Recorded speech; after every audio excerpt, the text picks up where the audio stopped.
You're listening to the CyberWire Network, powered by N2K.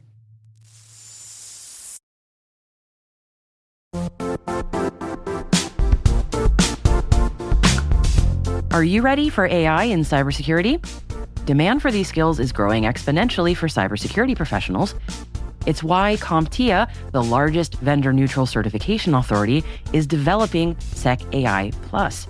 It's their first ever AI certification focused on artificial intelligence and cybersecurity, and is designed to help mid-career cybersecurity professionals demonstrate their competencies with AI tools. And that's why N2K's SecAI Plus practice exam is coming out this year to help you prepare for this certification release in 2026. To find out more about this new credential and how N2K can help you prepare today, check out our blog at certify.cybervista.net/blog. And thanks.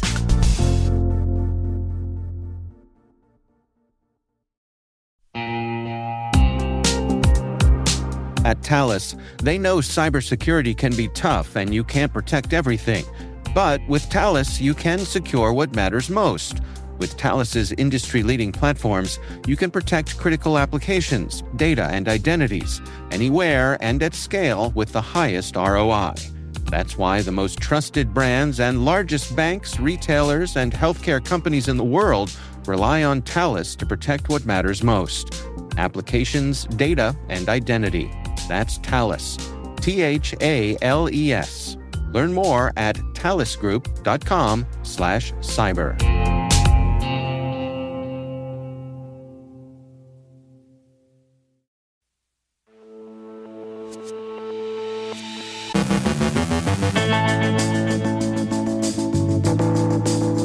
An AWS outage sparks speculation. An F5 exposure and breach raise patching and supply chain concerns.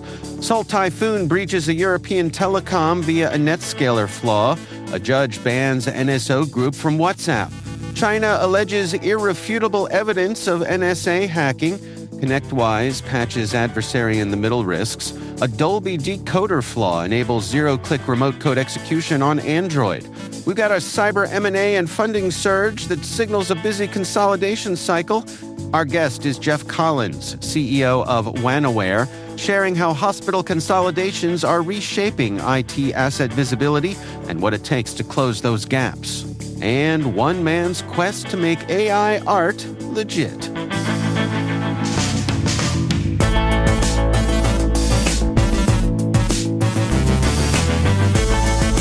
It's Monday, October 20th, 2025. I'm Dave Bittner, and this is your CyberWire Intel Briefing.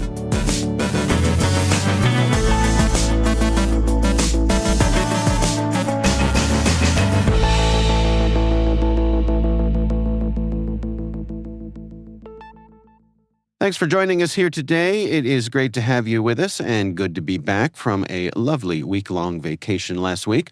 My thanks to Maria Vermazis for filling in on the mic. A widespread Amazon Web Services outage disrupted major apps worldwide, fueling attack rumors that sources say lack evidence. Amazon's status page reported increased error rates and latency in the U.S. East 1 region, cascading across services like Snapchat, Robinhood, Roblox, and Fortnite. Down Detector logged thousands of reports in the United States, Canada, and Europe. AWS said engineers were mitigating the issues and services were gradually recovering Monday morning. It's noteworthy that a single cloud region's failure can interrupt trading, communications, and gaming at scale. Security teams should stress test multi-region failover and vendor resilience. The speculation shows how routine outages can trigger geopolitical anxiety, so clear, timely incident communication remains essential. The Shadow Server Foundation found over 262,000 F5 Big IP systems exposed online, while F5 disclosed a nation-state breach with stolen Big IP source code. Over 130,000 exposed systems are in the United States. Patch status remains unclear. F5 says attackers accessed Big IP development and engineering systems in August. The company reports containment, no tampering with source code or supply chain, and limited customer configuration data stolen. F5 is notifying clients they filed a Form 8K and delayed disclosure at the U.S. government's request. F5 privately links the activity to China Nexus Group UNC 5221 and warns about the BrickStorm backdoor. Broad exposure plus uncertain patching increases exploitation risk. NCSC and CISA urge customers to locate F5 assets, secure management interfaces, assess for compromise, and apply current updates. China-based group Salt Typhoon is exploiting a Citrix NetScaler gateway flaw to infiltrate a European telecom, Darktrace reports. In July, attackers moved from the gateway to Citrix virtual delivery agent hosts. Attackers hid behind soft ether VPN infrastructure. They deployed SnappyBee, also called DDRAT, via DLL sideloading with antivirus executables from Norton, BCAV, and IOBIT. Command and Control used HTTP and unidentified TCP with Internet Explorer headers observed. The case underscores persistent stealthy tradecraft that blends into trusted software. It highlights the need for anomaly-based detection and proactive defense across critical sectors. Organizations should harden exposed appliances and monitor lateral movement from remote access gateways. A federal judge barred NSO Group from targeting WhatsApp and cut Meta's jury award to just over $4 million. U.S. District Judge Phyllis Hamilton found evidence Pegasus spyware could still infiltrate WhatsApp, granted a permanent injunction, and capped punitive damages at 9-1. Meta's 2019 suit alleged violations of the Computer Fraud and Abuse Act and the California Comprehensive Computer Data Access and Fraud Act, plus terms of service. The injunction covers WhatsApp only. Hamilton wrote that NSO continued trying to bypass WhatsApp's security and that the unauthorized access harms users' informational privacy. This matters because the order blocks data collection and addresses zero-click techniques while signaling consequences for commercial spyware targeting encrypted communications. China accused the U.S. NSA of hacking its National Time Service Center, citing irrefutable evidence and a detailed timeline. The Ministry of State Security said NSA exploited mobile phone vulnerabilities of center employees since March 25, 2022, and used stolen credentials from April of 2023 to access computers. Private servers masked origins. The Xi'an facility supports high-precision time services and international time calculation. The claims point to risks for critical infrastructure that supports government, civil society, and industry. They also come amid escalating U.S.-China tensions and mutual cyber accusations. Defenders should review protections for time sources and monitor for credential abuse and mobile exploitation.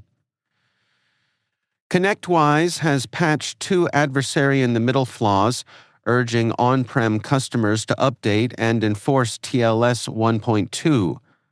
The first vulnerability, with a CVSS of 9.6, exposed clear text transmissions. The second lacked integrity checks on downloads.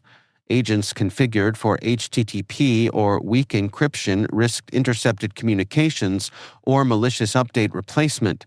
The patch enforces HTTPS for all agent traffic. The vulnerabilities meant local network attackers could view, modify, and tamper with automate operations. Users should patch immediately and validate secure configurations. A Dolby Unified Decoder flaw enables remote code execution, including zero-click exploitation on Android, researchers from Google report. The decoder processes Dolby Digital Plus, AC4, and other formats. Project Zero found an out-of-bounds write triggered by evolution data handling. Integer wrap caused an undersized buffer and bounds check failure, enabling overwrite of struct members, including a pointer used on a following sync frame. Audio messages can trigger the flaw. Android decodes audio automatically, enabling zero-click code execution in the media codec context. Microsoft addressed the issue in October updates with user interaction required on Windows, and Google included patches in Chrome OS releases. In this week's Business Roundup, cyber deal-making accelerated across spyware, managed security, email, and identity as NSO confirmed a sale and major roll-ups advanced. NSO said a U.S. investment group acquired the firm for tens of millions while keeping Israeli regulatory and operational control. Calculist reported a Robert Simons-led investor group, not confirmed by NSO. Level Blue agreed to acquire CyberReason, adding SoftBank Corp., SoftBank Vision Fund 2, and Liberty Strategic Capital as Level Blue investors, and aligning with prior TrustWave and Strauss-Friedberg deals. Kaseya acquired Inky, which remains standalone and joins Kaseya 365 user. Pentera bought Devotion to extend from adversarial testing to remediation. French MSSP Nomois acquired Intragen, targeting 650 million euros revenue in 2026. Capital flowed to core security segments. Resistant AI raised a $25 million Series B. Pantheron secured $12 million in a Series A. Authenticate obtained $12 million in debt financing. SiteHop raised £7.5 million. ArcJet announced $8.3 million in a Series A. Mind the Hack closed a €2.8 million seed. Nymiz raised €2 million. Talion secured £2 million, while Hyperbunker raised €800,000. The pattern points to bundling XDR, MDR, DFIR, email security, and IAM at scale.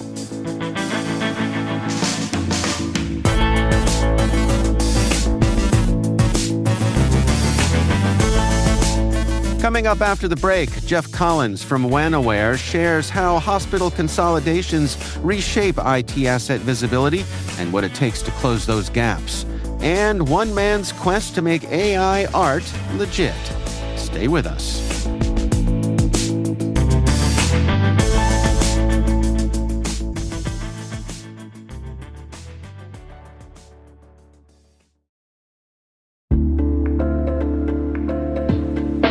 What's your 2 a.m. security worry? Is it, do I have the right controls in place? Maybe, are my vendors secure? Or the one that really keeps you up at night, how do I get out from under these old tools and manual processes? That's where Vanta comes in. Vanta automates the manual work so you can stop sweating over spreadsheets, chasing audit evidence, and filling out endless questionnaires. Their trust management platform continuously monitors your systems, centralizes your data, and simplifies your security at scale. And it fits right into your workflows, using AI to streamline evidence collection, flag risks, and keep your program audit ready, all the time. With Vanta, you get everything you need to move faster, scale confidently, and finally, get back to sleep. Get started at vanta.com/cyber. That's VANTA.com/cyber.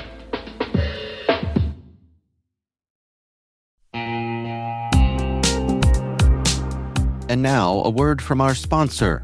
The Johns Hopkins University Information Security Institute is seeking qualified applicants for its innovative Master of Science in Security Informatics degree program. Study alongside world-class interdisciplinary experts and gain unparalleled educational, research, and professional experience in information security and assurance. Interested U.S. citizens should consider the Department of Defense's Cyber Service Academy program, which covers tuition, textbooks, and a laptop, as well as providing a $34,000 additional annual stipend. Apply for the fall 2026 semester and for this scholarship by February 28th. Learn more at cs.jhu.edu/MSSI.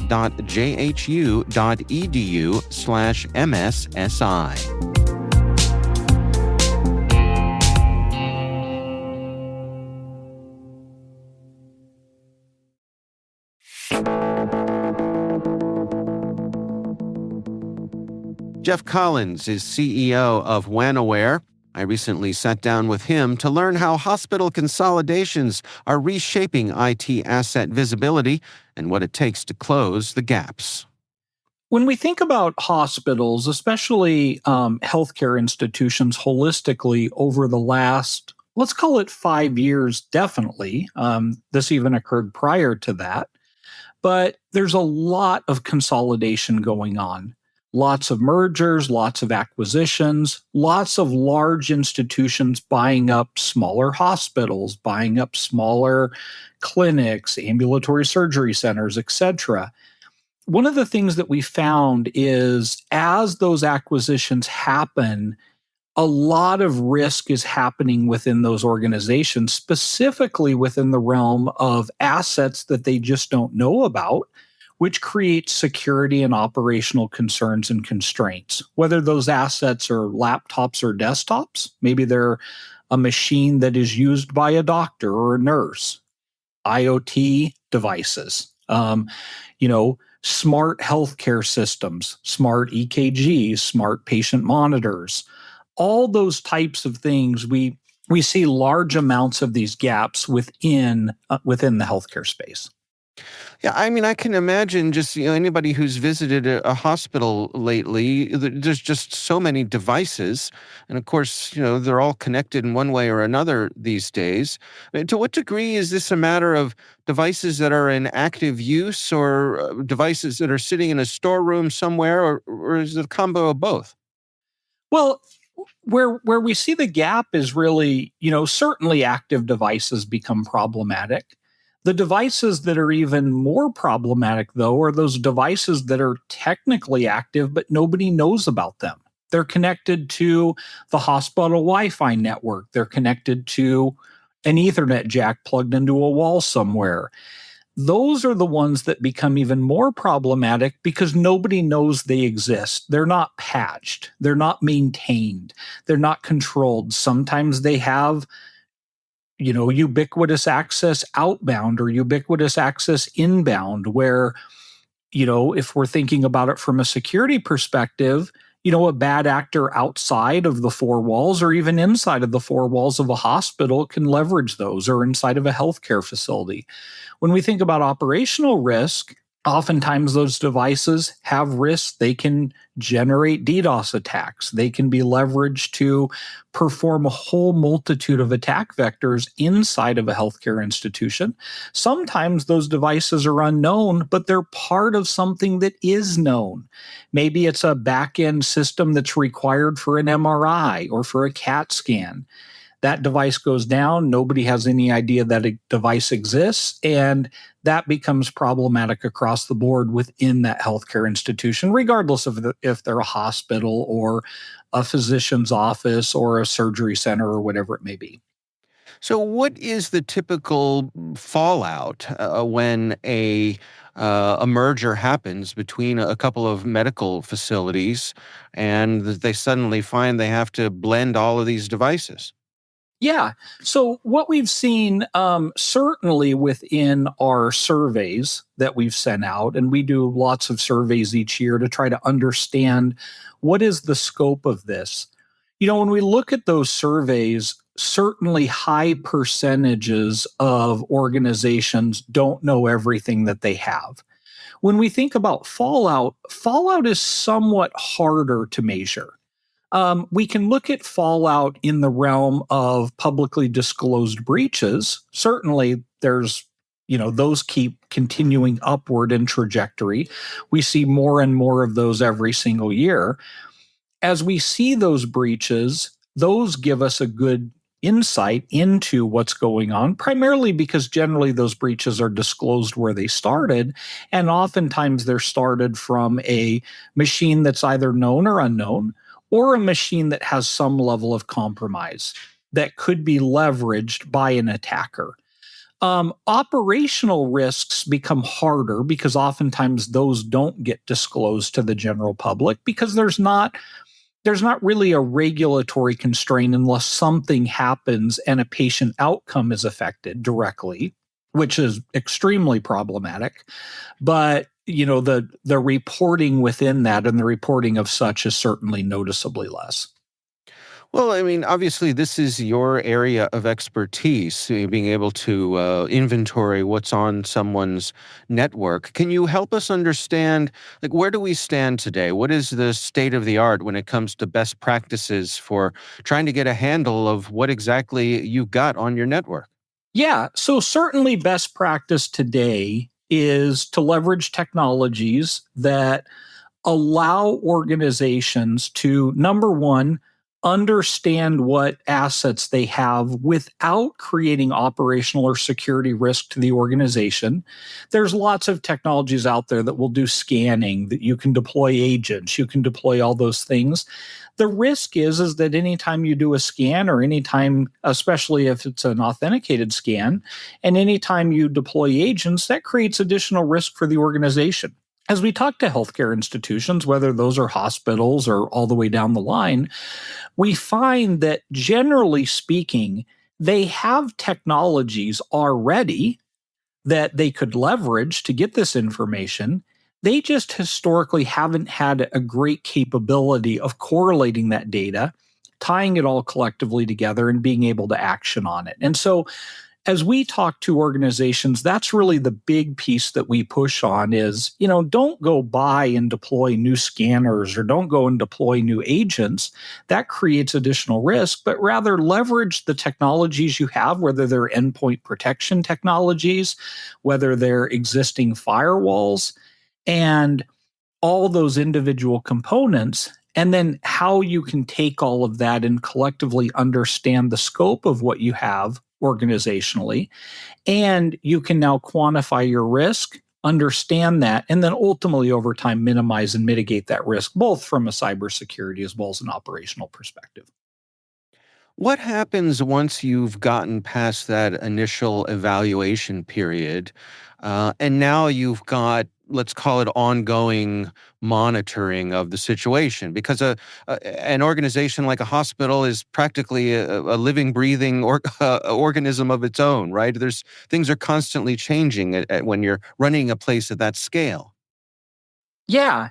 So once you've actually got those assets ingested, once you understand the relationships, really the reality is twofold. Number one, you have to make sure that quickly you can understand new assets. That living and breathing organism, which is a healthcare organization, whether it's a hospital or even a physician's office, the reality is they're constantly getting new technologies, deploying new technologies, changing older technologies out.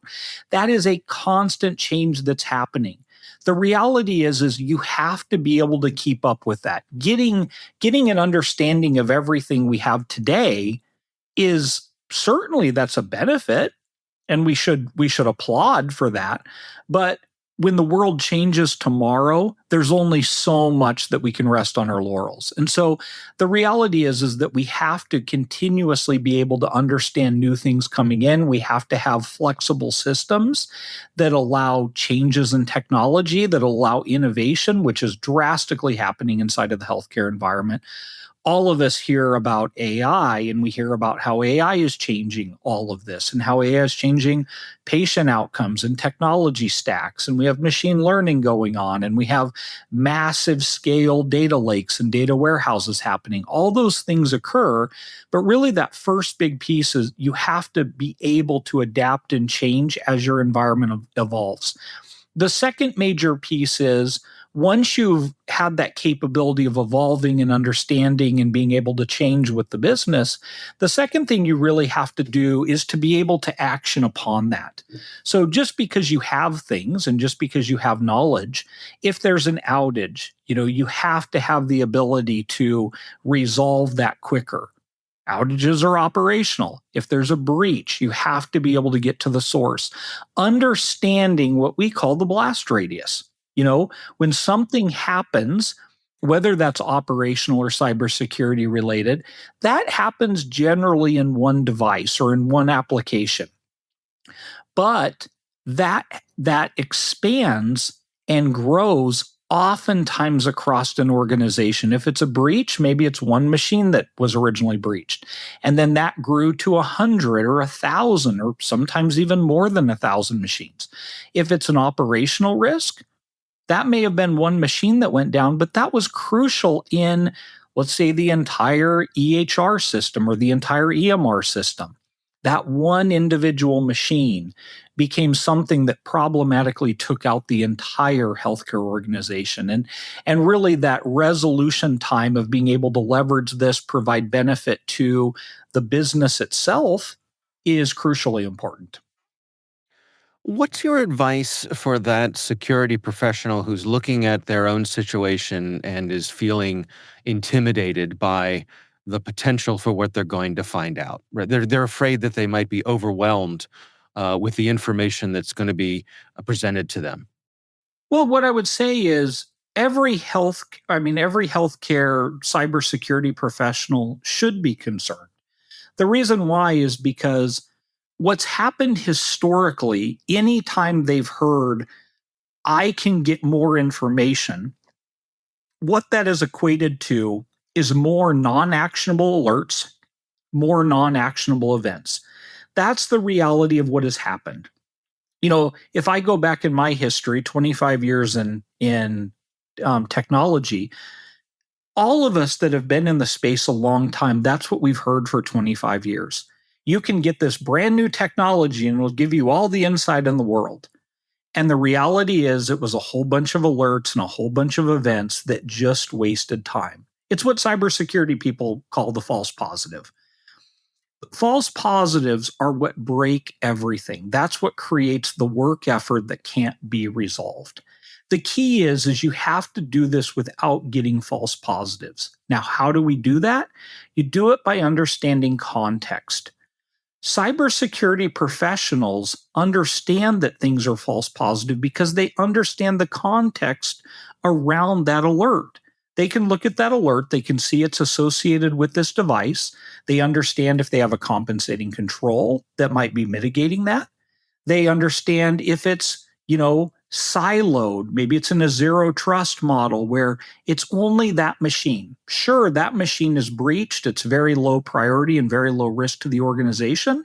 And while it came across as a critical event, it's really something that can be dealt with tomorrow or in a week or whatever it may be. It has no patient data on it. It really just has no priority to the organization. That's where cybersecurity professionals have historically provided that context. The key going forward is that technologies as well as processes and procedures have to be able to do that more systematically. Our cybersecurity professionals have to be able to focus on the risks that really matter to the organization, those which require people, and the rest of this stuff, mitigating false positives, mitigating operational risk, doing all these types of things, those all need to be done by systems, and they need to be done in a manner where we're not getting more and more alerts and metrics and all of this log information that's really just false positives that waste people's time. That's Jeff Collins, CEO of WANaware.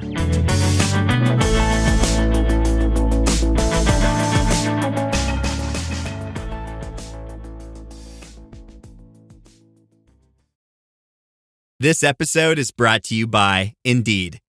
When your computer breaks, you don't wait for it to magically start working again. You fix the problem. So why wait to hire the people your company desperately needs? Use Indeed's sponsored jobs to hire top talent fast. And even better, you only pay for results. There's no need to wait. Speed up your hiring with a $75 sponsored job credit at Indeed.com/podcast. Terms and conditions apply. At Talus, we know cybersecurity can be tough and you can't protect everything, but with Talus, you can secure what matters most. With Talus industry-leading platforms, you can protect critical applications, data, and identities anywhere and at scale with the highest ROI. That's why the most trusted brands and largest banks, retailers, and healthcare companies in the world rely on Talus to protect what matters most: applications, data, and identities. That's Talus, THALES. Learn more at talusgroup.com/cyber.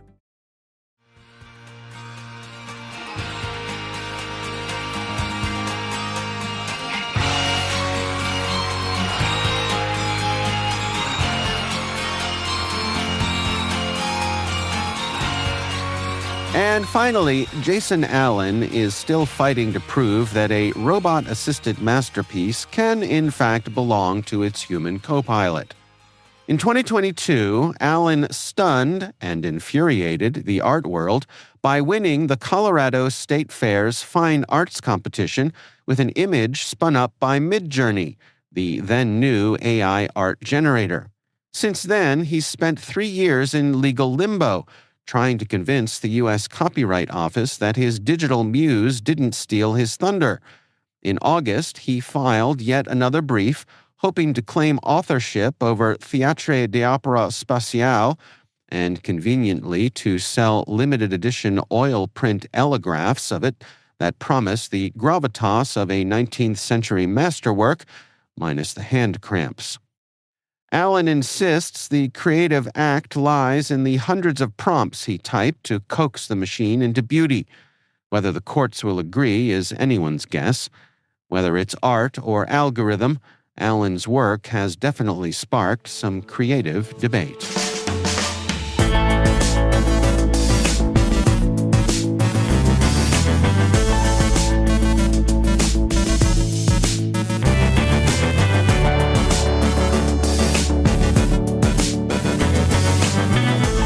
And that's the CyberWire. For links to all of today's stories, check out our daily briefing at thecyberwire.com.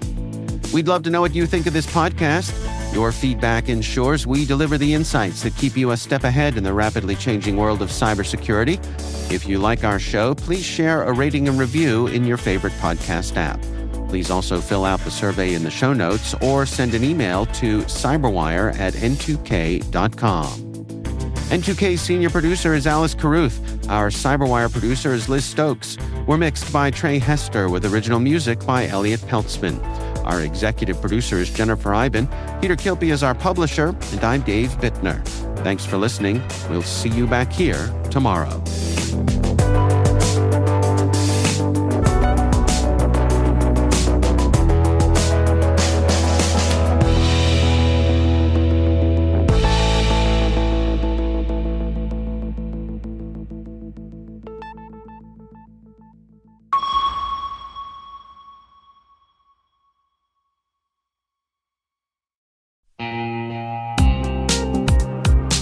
Cyber Innovation Day is the premier event for cyber startups, researchers, and top VC firms building trust into tomorrow's digital world. Kick off the day with unfiltered insights and panels on securing tomorrow's technology.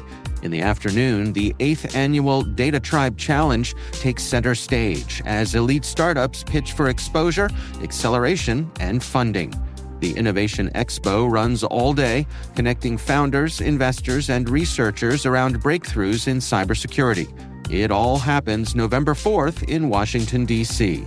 Discover the startups building the future of cyber.